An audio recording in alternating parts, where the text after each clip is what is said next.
Welcome, everyone. Thanks for joining me. I'm Tim Laskus, and you're listening to The Tim Laskus Show. This is episode 81. Today's featured guest is Dustin Mathews, and he talks about how to build your brand and make money as a professional speaker. He has a company called Speaking Empire, which helps people build their speaking career and leverage it for big profits.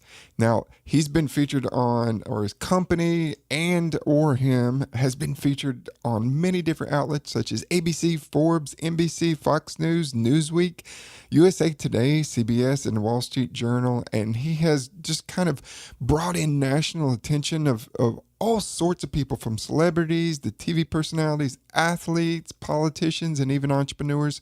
So I know you're going to get lots of value from this episode. So sit back and enjoy.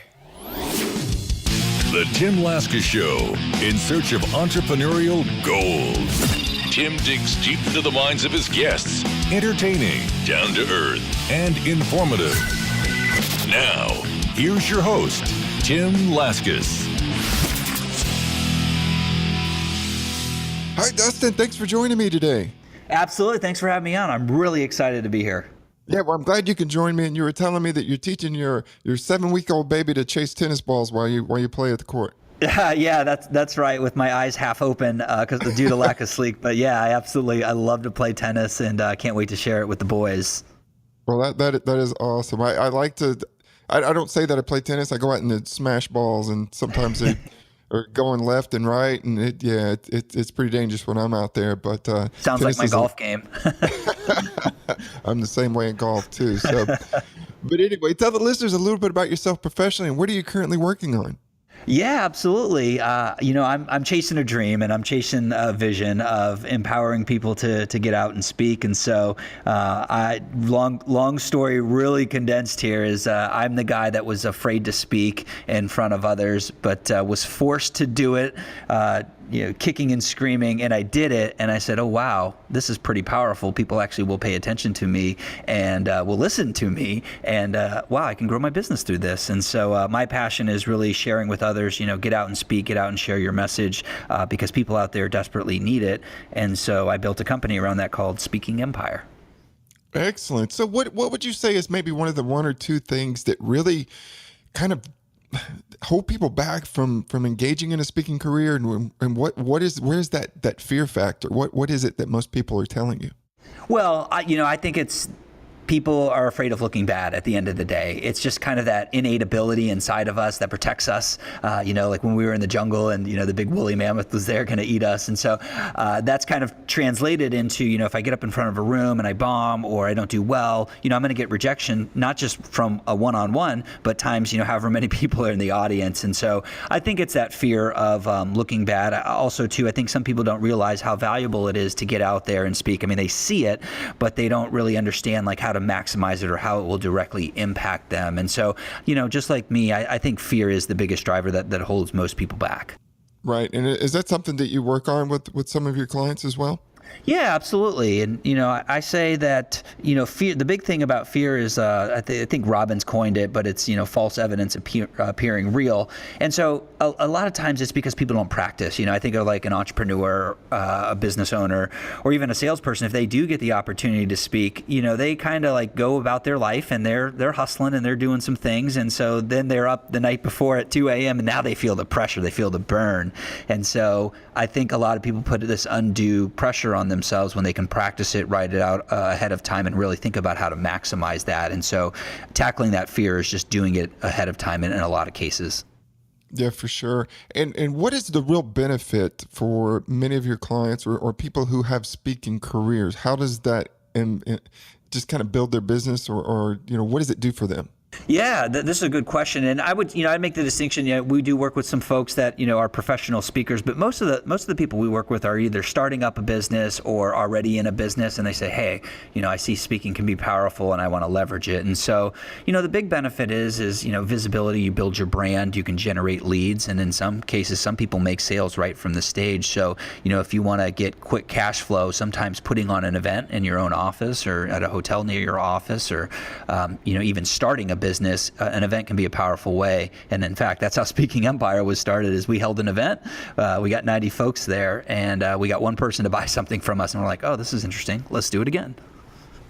And then the rest is history. And so you continue just to kind of keep out and just keep the pressure on and keep building momentum for your company. Yeah, that's right. And what's funny and interesting now is that a lot of people say, oh, speaking or presentations, get up on a stage, and yes, for sure, that is a part of it. But now there's so many things. There's even podcasting to me is speaking, because you have a message and you want to share it in a way that gets people excited enough to take action, to go check you out online or buy your book or generate leads.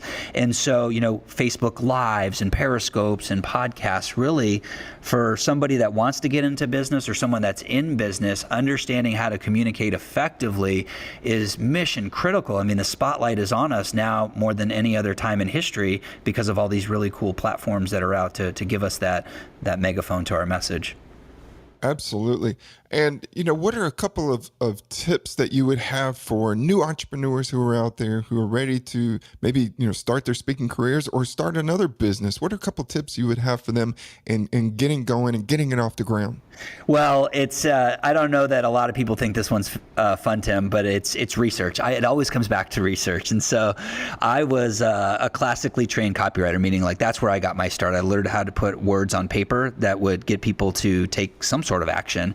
And so in copywriting, they teach you got to go research. Like you got to go read testimonials of your clients, and you've got to go read some books in that area, especially if you don't know it, because you got to learn the language. You got to learn the ins and the outs. You got to learn who the players are. And so the big thing that I tell anyone that really wants to start a business is you can do it quickly, but you need to put some research in. And what I mean by that is find where all the influencers or organizations or even companies that are already aggregating your customer, meaning like they have a customer list, maybe it's a software company and they're selling them a monthly subscription service, but they really need more education or something else, or maybe it's somebody in your world that's an influencer that motivates people, but doesn't give them the tools that you do. And so go out and find out who the influencers and leverage points are, because you can go do it one-to-one and have conversations, or you can do it with what this idea is of one to many. And when you do it, you can compound and really grow quickly. So when you say find the influencers, so, maybe online, you find some people who are in your niche, and then you just kind of follow them and you see what's missing, maybe how you could kind of tweak it to add your own unique kind of piece or what something is missing from their piece. Yeah, Tim, it's all about value. And I think, there's so many ideas, there's so many things to do in this world, especially when it comes to business. And so you could go do Twitter, you could do this, you could go do that. And so I've always looked for putting together a list of influencers and figuring out value. And I think that serves a lot of people. They just keep in mind, how do I build value? How do I build value in this situation, this scenario? And so, value can be anything from, if you see something in their marketing or you see something that they could be doing better, and not coming with ego, but saying, hey, listen, I have something here. I think it could really, make a profound impact in your business, and coming from that place. Or it could be, figuring out maybe you have a relationship with somebody that they would benefit from. And so connecting them could be a value point, or good old fashioned money. And what I mean by that is some people like money. And so can you pay that person to do product placement? Can you pay that person to send an email on your behalf? Or can you give them a joint venture, like a piece of the back end if someone buys? And so figure out, do your research and figure out where's the value play, and don't be afraid to ask. Excellent. Now, is there some type of either an online resource or a book that's been kind of helpful for you in getting your businesses off the ground? Oh, yeah, absolutely. I mean, a lot of books. I love to read. Quite frankly, I read actually a lot of newsletters, like old school print newsletters, but I love books. And so Think and Grow Rich, for sure, is a classic book that everyone should read. I also think, too, that Never Eat Alone is a solid one. So if you're really in love with this idea of compound growth, or, you can find influencers to really, grow your business, but you're unsure, like, how do I build value? How do I even have the conversation with them? Never Eat Alone by Keith Ferrazzi is an amazing book that taught me, really just come from a place of service and, figure out how to build value for influencers. Now, I would assume that, many people who are starting out would feel very nervous and insecure about going up to an influencer because like, well, I'm just starting and this guy's been doing it for a while. Who am I to even offer them anything. So would you see that as a problem for many people? Absolutely. Kind of going down that path, and how would you get them to get over that? Absolutely. And, I was that way too. Like I was that guy like, oh, I don't want to go up to him and bother him or her, at conferences when I was first getting started. And so, at the end of the day, what I've come to realize is we're all people, we're all human. And yes, even though that you may go up and ask somebody, they can still say no, and they may not be nice about it. But if you're willing to play the numbers game and you're willing actually to put the research in, I think the biggest thing that a lot of people fear is looking stupid again, or fear of the no. And so if you put your legwork in and you figure out, hey, I've been following it, maybe you buy their book. I remember early on in my career, I wanted to have a phone call with this very powerful lady. And so I bought 2 of her books and I took a goofy picture with it, meaning like I held up her books and I did like this, half crooked smile, sort of thing, just, odd and peculiar, just something to kind of get her to laugh. And so I remember I FedExed it to her. And so out of it, I was able to get on the phone and have the conversation that I wanted to have with her. And so I think that most people, if they're the right people for you and they're good natured and good hearted, they're going to feel indebted. Like if you do some, legwork, meaning like you figure out like what their passions are, just like you did, Tim. Like you asked me, hey, what do you like to do in your spare time? So I like tennis. And so I've had people send me tennis balls. And so like that sort of stuff for me will get you a conversation. Now, it doesn't mean I'm going to give you like, a half day of consulting for free. However, finding those little inroads can be powerful. And so, don't be afraid, because if you don't ask, you don't get. But it all comes back to that thing of value. And so keep working at it until you figure out how that person can get value from you. Wow, that's a great tip. And, being able to think out of the box and do something different. Like you took that picture with those books with kind of a goofy face and FedEx that I'm sure, probably no one else did that. And that made you stand out and get you to that next kind of step. And so that's an excellent, excellent tip. Now, when did you realize, Dustin, that you had this entrepreneurial spirit? Was it early on or was it later in life? Oh man, this is a good one. So my mother always was, she held down jobs, and she would always have something on the side. Like she did ceramics and pottery, and then she was into eBay, and she got me into eBay. So she always had something on the side. So I think it was, it was introduced to me, throughout life. And so it didn't come until I read actually Rich Dad Poor Dad, another book, which, have you read that one? Yes, absolutely. Robert Kiyosaki? Yeah, it's a classic book. I think everyone should get it. If not, give it to your kids or give it to a kid coming up. And the reason why is I read it when I was in college, and I thought I was going to be the next real estate millionaire, but that wasn't in the cards for me because I found marketing. I found that you could put words on paper and get people to act, or you could, put words into a microphone or an audio now, video, stage, all the things, and get people to act. And so in school, I was a techie, nerdy guy and did computer science, and, I never knew about business. I never do marketing. And so I read that book and I got excited about this whole world of business and psychology, really, of like, how do you get people motivated? And so that's when, after reading Rich Dad Poor Dad, I went down to an investor club, and I met my partner now, Dave, but at the time I went to go work for him. And so along that way, I said, oh, wow, I really do like business. I really do like entrepreneurship. And so I would say in my college years is really like when it solidified. I was doing eBay, and that's when it solidified right after college. And then I went off on my own. Excellent. Well, let's move into the dig round, Dustin. This is where I'm going to ask you 3 questions, and just give me kind of the first thing that comes to mind. Let's do it. What keeps you motivated daily? Oh, tough one. I mean, obviously it's family, my little guy's sick right now. And so like leaving him, it's like, oh man, I really want to be there. And so like, I use that as my motivation, to provide for my family, to make them, have a great life. And so, that coupled with my passion of really just sharing that, you can create what you want in this life. Yeah. Now, who do you look up to as a business leader? Business leader. So Steve Jobs, because I recently listened to his not autobiography, but biography, and it blew my mind. And so, he's different than my style. It's kind of, iron fist sort of ruler, but like, look what he's created. And so I really looked up to what he's created in a movement more than just a company. Yeah, for sure. Now, you have to choose one of these, street smarts or book smarts. Oh man, I'm going to say street smarts because that's where I came up from. Like that's where I learned entrepreneurship. Like I didn't learn it reading, I learned it by doing. But man, a close second is books. I love to consume. I love to read information and learn on the shoulders of others. Well, see, that's interesting because you were telling me all these great books that you've read, and then you choose the street over the books. Burn the books. Set them on fire. I love the books. I don't want to set them on fire, but if I could only pick one, it would be Street Smart by doing. You got to get out from behind the book.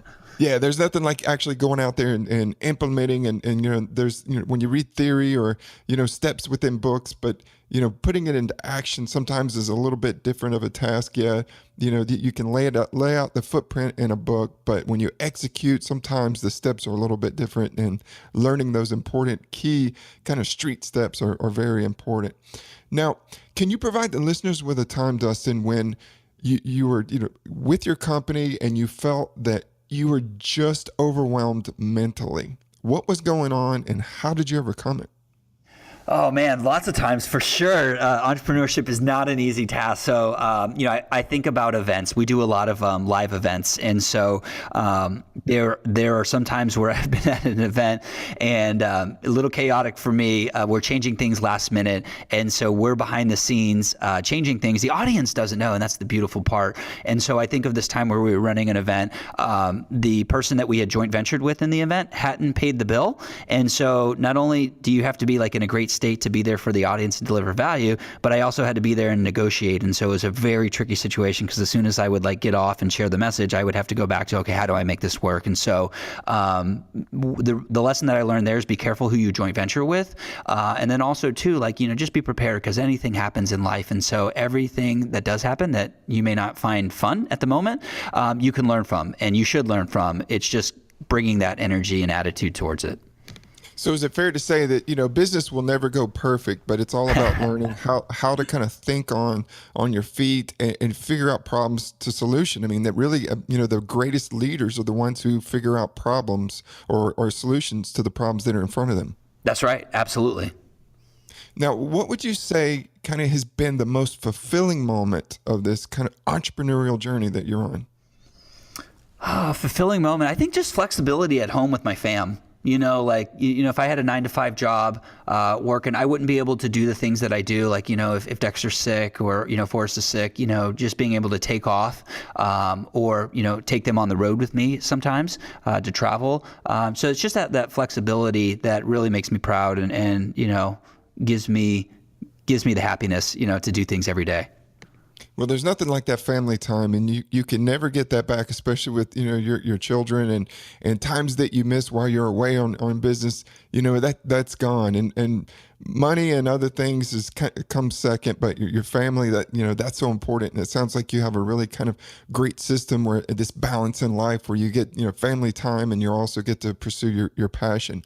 But Dustin, unfortunately, we've come to the end of the show. But before we go, I'd like you to tell the listeners a little bit about where they can find you online. And I know you have a couple of websites and you have a book that is out. And I want you to tell the listeners all about that as well.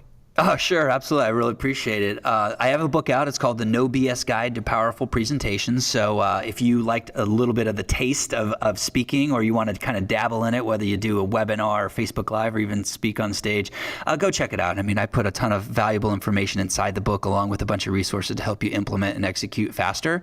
And that's at nobspresentations.com. And then if you want to check me out online, speakingempire.com or even dustinmathews.com with one T. The unique way of spelling it. And I look forward to engaging and keeping up the dialogue. Absolutely. Dustin, thank you very much for being on the show. You're a fantastic guest. You got great value today, and I look forward to following you on your journey. Awesome, Tim. Well, thanks for having me on. It's been an absolute pleasure, and I'm excited. I'm amped up now. For sure. Thank you. Want more entrepreneurial tips? Go to timlascos.com.